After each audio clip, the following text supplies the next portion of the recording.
Hey there folks, welcome to this video, and this is my review for the Emilia Romagna Grand Prix.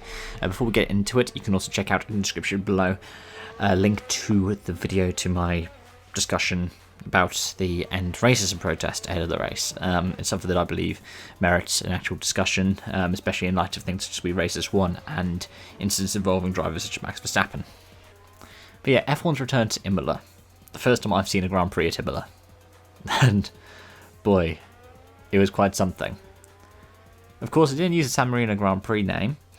I think it's the third different name that it's had. I think it's had the Italian Grand Prix, San Marino Grand Prix, now Emilia Romagna Grand Prix. But of course, apparently it was also the Imola Grand Prix. It was all kinds of confusing. Jack Nicholls of BBC F1. I was listening to the BBC broadcast as I was actually travelling about whilst the race was going on. Yeah, Jack Nicholls managed to get it confused. But a lot of my predictions seemed to ring true. AlphaTauri seemed to be on brilliant form. The team that obviously got pre-event testing at Imola. Pierre Gasly picked up 4th place in qualifying, and Daniel Kvyat picked up 4th in the race. Of course, Gasly probably could have gotten that podium, maybe even challenged for a win, but we never know. He was out on lap 8 after what appeared to be some kind of engine issue, I believe it's water pressure, coolant, something like that.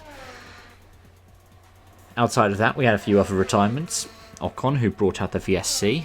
I'll talk about that in a moment. There was Kevin Magnussen, who was feeling unwell. All the best to hoping that that's not anything dire that affects the rest of the team. Max Verstappen, who had tyre failure, and George Russell, who crashed behind the safety car. I feel so sorry for Russell. He was on course for potentially his first F1 points. It also demotes him to, I believe, potentially last in the standings now, as Nicholas Latifi has gotten more 11th places than him. But yeah, it was definitely something quite interesting to talk about with how to make the most of that VSC, going very long and stretching out those medium tyres for ages before making his pit stop.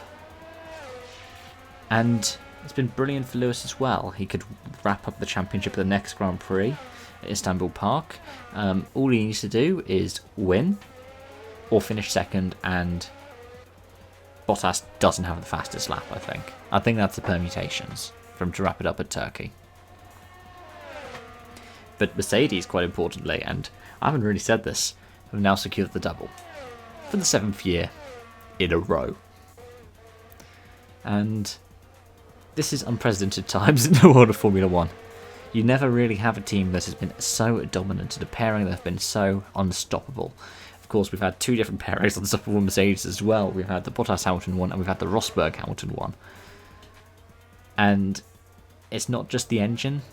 The Brackley team itself has built an amazing car, done a philosophy that is completely different to its rivals in the grid, and has managed to make it work.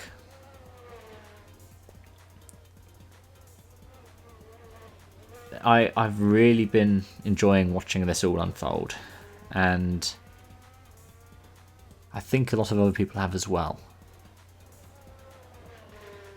This was brilliant to see F1 return to Imola. Of course, there was a lack of overtaking apart from into the first corner. That was because of the way that things were designed, but we did see overtakes through like the Tosa hairpin and all the way around to very anti-alta. We even had overtakes going through the last couple of corners. But yeah, it gives the case that F1 should visit tracks like this again. Not necessarily because it'll bring in the racing, but it'll bring in the spectacle. I'm glad that Lewis managed to pick up a win at such a historic circuit, especially for someone like himself as Imola. And I hope next time out in Turkey, he manages to clinch that title. Because the thing is, it's been brilliant to just watch somebody just so dominant in Formula 1.